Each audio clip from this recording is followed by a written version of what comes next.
the RFA that I had mentioned, RFA 20002, Research to Action. We have already issued that. It's in the streets. Take a look at that and think if it might work for you and your university. So again, this was my first slide. Why CDPR in environmental health sciences? I just want to come back to where I started. We are fortunate that we have a leadership, because not every government agency has the leadership that we have at the NIEHS that's committed in every way to CDPR, to communities, and to promote and to protecting the preventing effects of environmental health on our communities. So thank you very much, and that's my, any questions at the end, right? Thank you, Dr. Latone.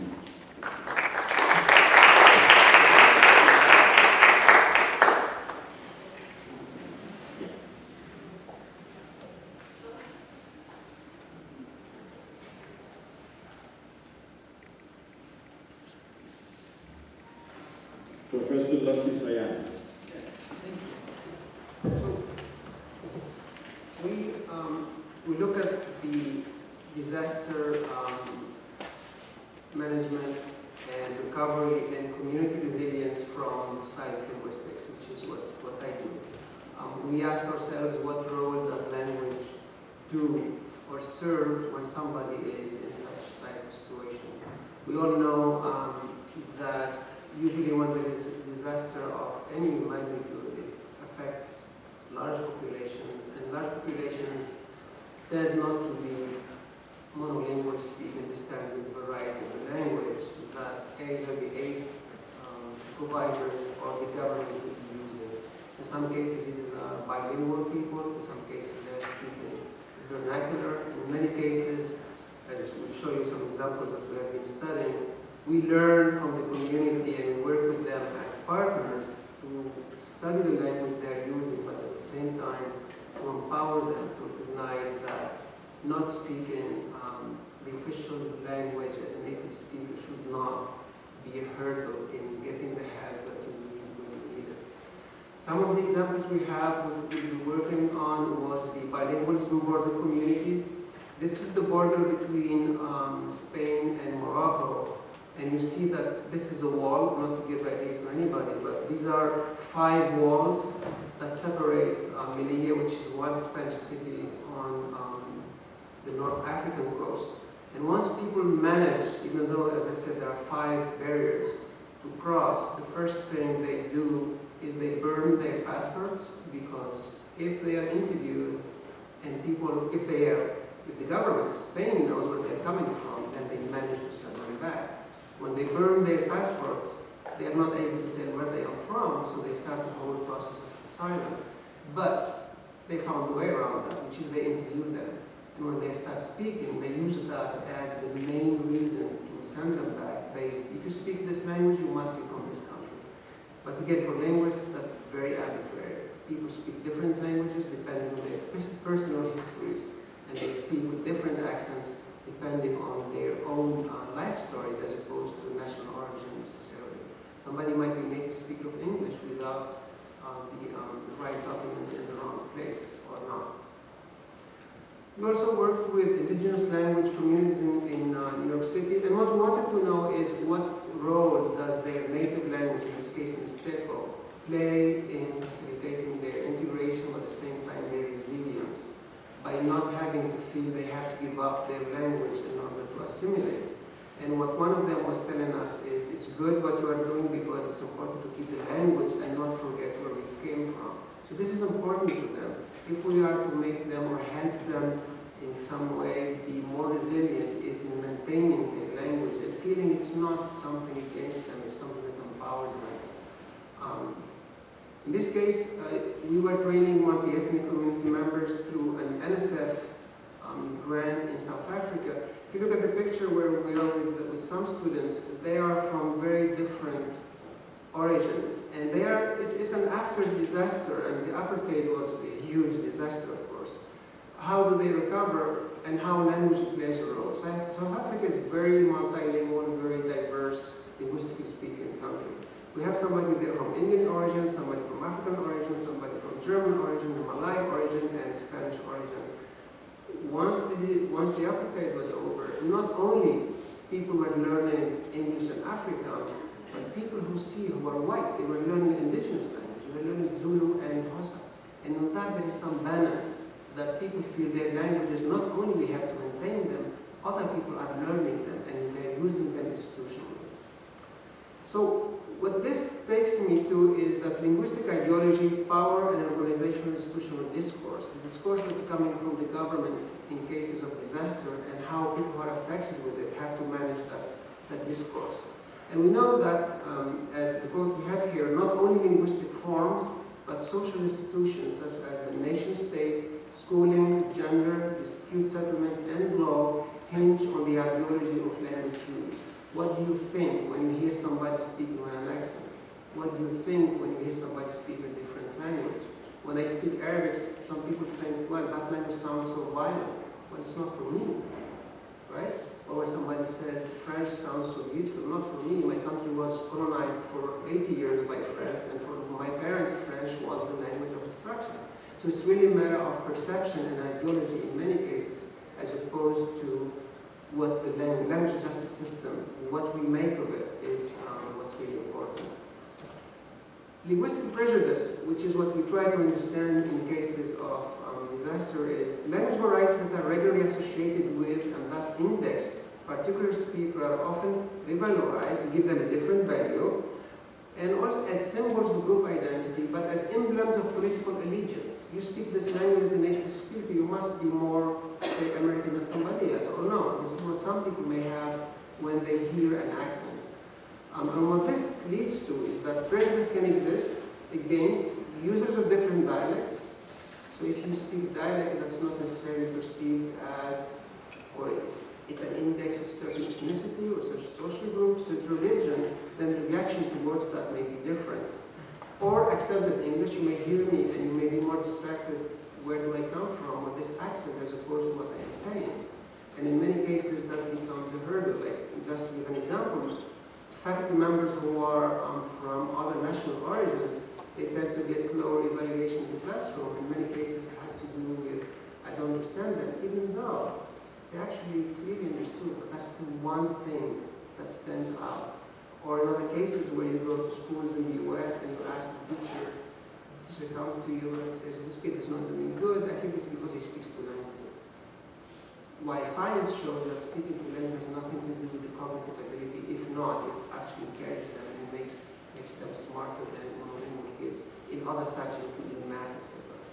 So there's a huge prejudice against bilingualism, even though bilingualism is actually the norm worldwide. 66% of the human population is bilingual. So you are, if you are human, the chances are you are supposed to be bilingual. But the minority side, the monolinguals make it look like bilingualism is the exception when it's not. What this brings me to is if you are in a situation of a disaster and you are to explain yourself in a second language, or a language you don't really speak at levels that the other person whom you are talking, say in an interview for an asylum, or say, for example, you are needing help, but you are not speaking the language of the person, the provider speaks. We have what we call linguistic second language anxiety. You feel an anxiety in trying to communicate in a language that's not yours. And attempting to communicate in a second language can by itself cause a type of specific anxiety reaction. Specific anxiety reaction is something that's associated with something specific. In this case, it's speaking a second language. You become nervous, you think of yourself as not smart, you're speaking like a 5-year-old, and all that has a deep impact in how you seek help, but also how you provide help. And this can happen even in people who are not usually anxious, which is really interesting. Because complex and spontaneous mental operations are required in order to communicate at all, so there's a cognitive load when you use language. Any performance in the second language is likely to challenge an individual's self-concept as a competent communicator and lead to reticence, self-consciousness, fear, or even panic, because you have to do it in a language that's not yours.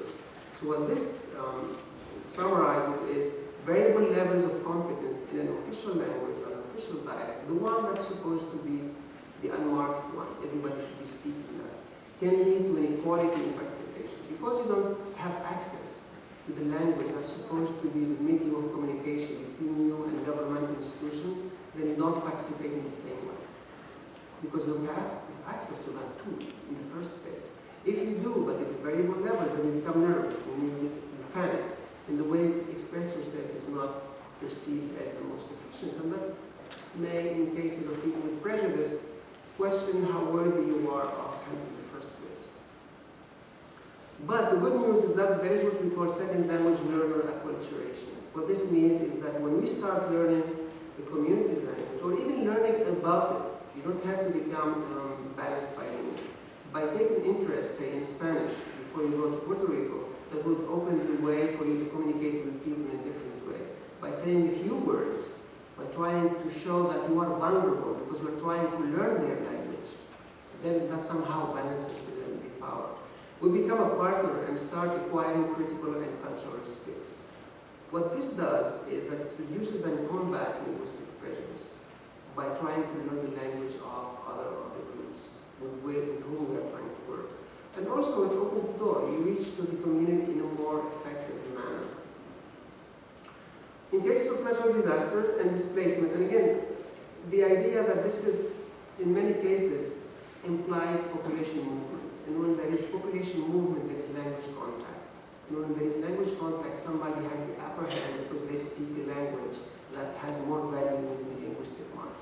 Language is connected to power. Depending on what language you speak, you can wield more power than somebody else. And if the other person is already under physical vulnerability, they just due to disaster, they just have been migrating through long route, or they just like a refugee crisis in Europe, and emotional distress. They've lost somebody, they don't know where they were going to sleep. In addition to that, you add to it what we call here increased language anxiety. So it becomes really a very complicated situation for them to use a second language and communicate effectively what the needs are. I'm not trying to be critical of FEMA, or I'm just showing you some examples of how people perceive the role of language after Hurricane Maria, and how some put language at the center of the recovery efforts. From Slate, June 15, 2018, it says, merely asking for help was a hurdle. Veronica Gonzalez, a lawyer who assisted residents claiming aid, characterized the initial response as poorly tailored to the island. Inspectors would arrive unannounced and identified, she says, because of Spanish language limitations, they sometimes couldn't explain to people why they were there. They were trying to do great work, but the communication was not good. Again, these are literally from these publications. Another example is, and then the applications and instruction were translated from English to an inaccurate and confusing Spanish translation. A language barrier that presented a problem, said Torres. Another problem was when female inspectors went to their houses, they wouldn't speak in English. Torres said she has heard from many community members that they didn't understand a word of what the inspectors were saying. FEMA is now addressing, to their credit, some of these shortcomings, said Torres, noting that the agency lately has been hiring Spanish-speaking inspectors. Still, islanders question the sufficiency of the training these new inspectors receive. So here it's not only about communicating in language, it's about the cultural understanding of the context in which you are inserting yourself. In many cases, you will be perceived as a partner because you are trying, you are close linguistically, you are trying to learn the language of the people you are working with, and another one, you come and expect them to communicate to you in quotation mark perfect English what the situation is. Finally, in several different towns, people reported that FEMA staff often did not, this is from The Guardian, often did not speak Spanish, either in person or during long waits on the phone. This is not, I took FEMA here, and please don't take it as disparaging anybody, but we did some studies with 911 calls, and it's the same thing. Depending on your accent, you may get more or less. Depending on, if you're not able to express yourself, you can have issues right away. And not only in the US, we did some studies in Spain. And again, it's the first impression when somebody hears you and hears your accent that becomes determining of how they will interact with you. And what universities can do is take that away by making first the idea that bilingual is not a negative, And second, but if you want to reach another community, one big open door is their language. Linguistic empowerment as a mediating link. This is what I would like to really highlight, is that linguistic empowerment as a mediating link between institutional discourse, all the forms, all the interviews, and even within a doctor and a patient situation, right? The balance of power is different. And in addition, we don't speak the language of the patient, then it's becoming a very complicated situation. And this helps with community resilience.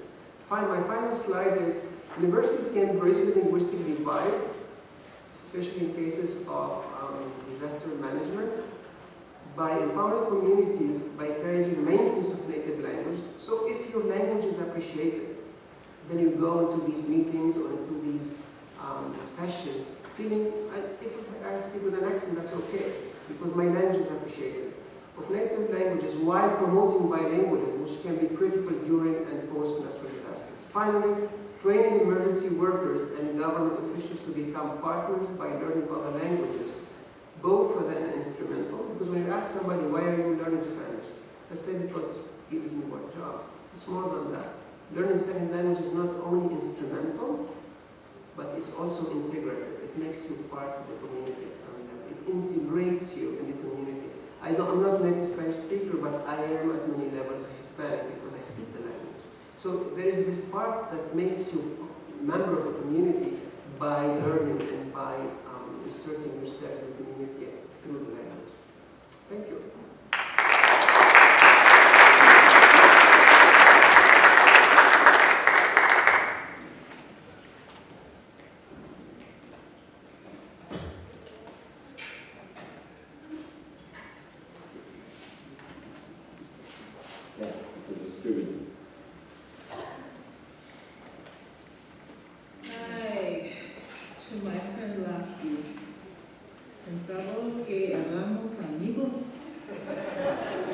I thought we were friends.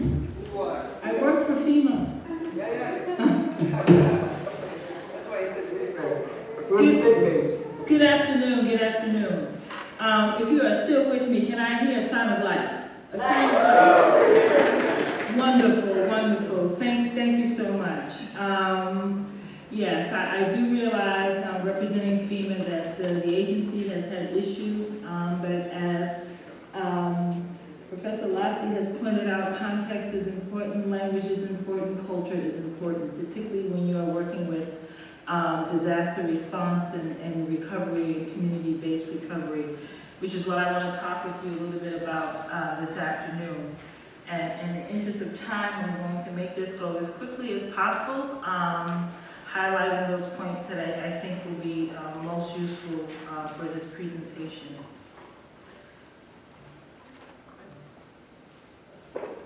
It's not moving.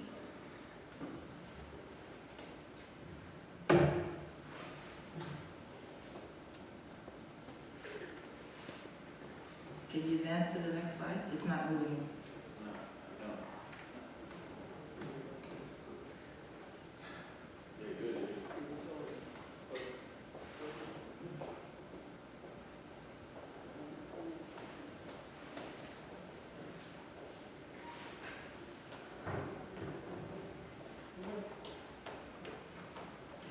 So,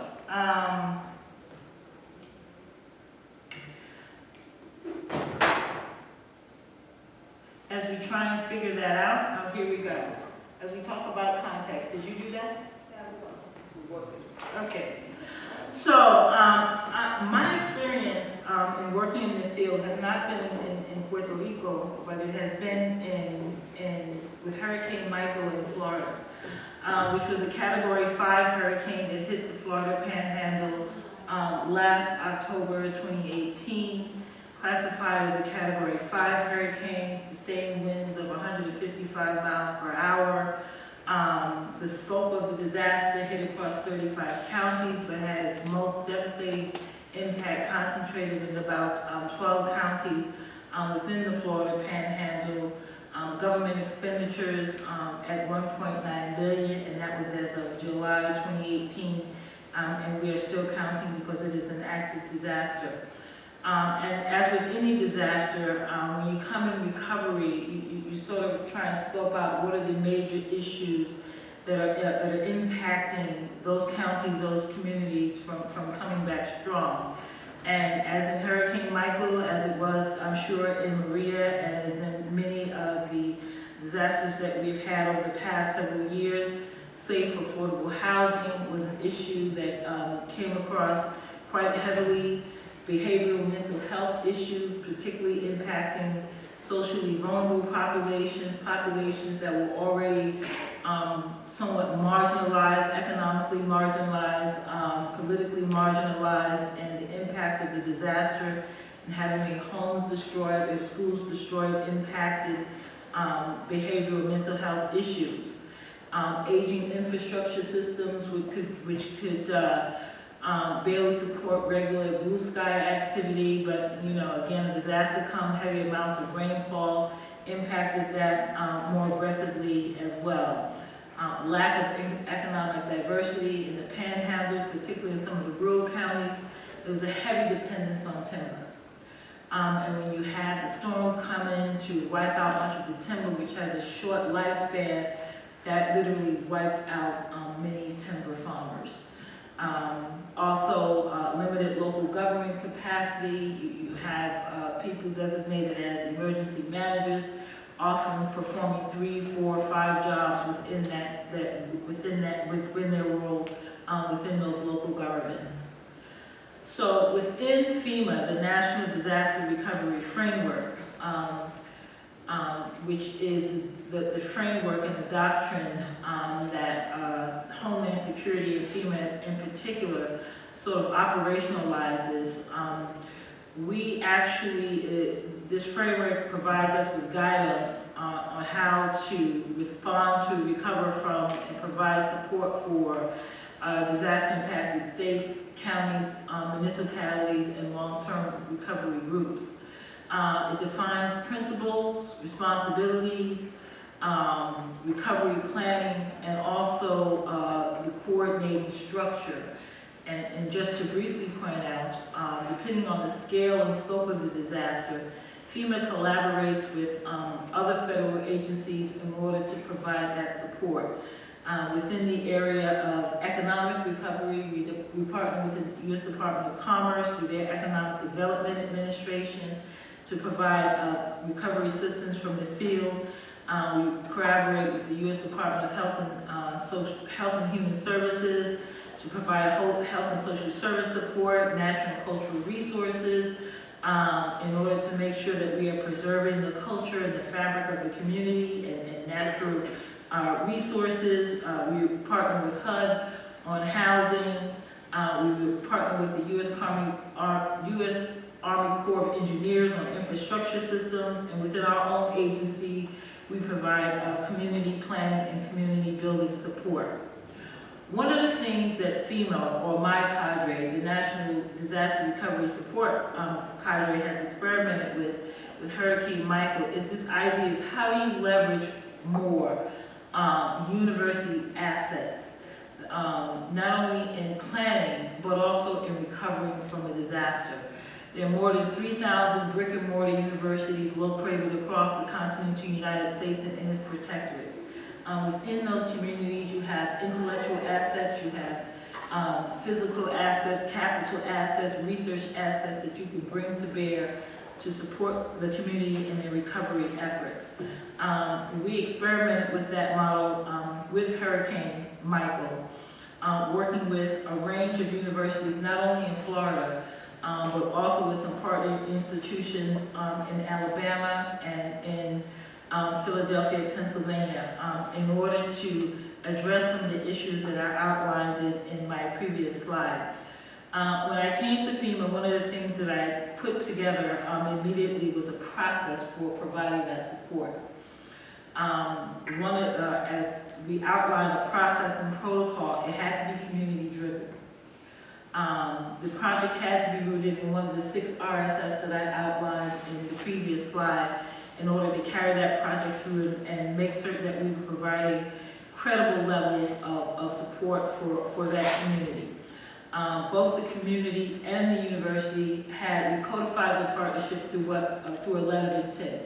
We didn't want to engage in a very long, drawn-out legal document, an MOU, which at the end of the day really doesn't have a whole lot of teeth to it, but something that codifies the partnership that says why we're here, what the scope of the project is, what each entity will do, who are the points of contact that will be responsible, that will take ownership for helping to move this project forward, the timeline, the metrics for success, the activities, at the end of the day, present to FEMA evidence of that project. When we went through the vetting process, going out and talking with various universities around Florida, as well as talking with communities and with the RSFs, we initially had more than 50 potential projects. We had project ideas. When we vetted that down a little bit further, trying to build it out into a doable project, we actually came up with about 23 projects. And before I demobilized from Florida in October, we had 11 projects that we actually brought to bear with a kickoff, that we had established partnerships with communities and with the universities. Some of those projects that are outlined here: an indoor recreational resiliency center that will provide a blue sky purpose, as well as serve as a shelter in time of disaster. Economic study in Calhoun County, a rural county that pretty much had been devastated, and Calhoun wanted to understand how do we reinvent ourselves? What are some of our strengths? What are some challenges? And how can we leverage those in order to build a Calhoun that will be more resilient in the future, not only for existing populations, but as Calhoun work to recruit new populations, new businesses to the area. We did a Torreya tree conservation. Torreya tree species is endemic to Florida. It's on the National Endangered Species list. It was heavily impacted by the storm. The question becomes, what needed to happen? What kind of research needed to take place? How can we catalog what exists now, the level of damage, and begin to put together a research plan to understand how to preserve and bring it back? Tyndall Parkway corridor, as well as the Florida Panhandle National Heritage Initiative.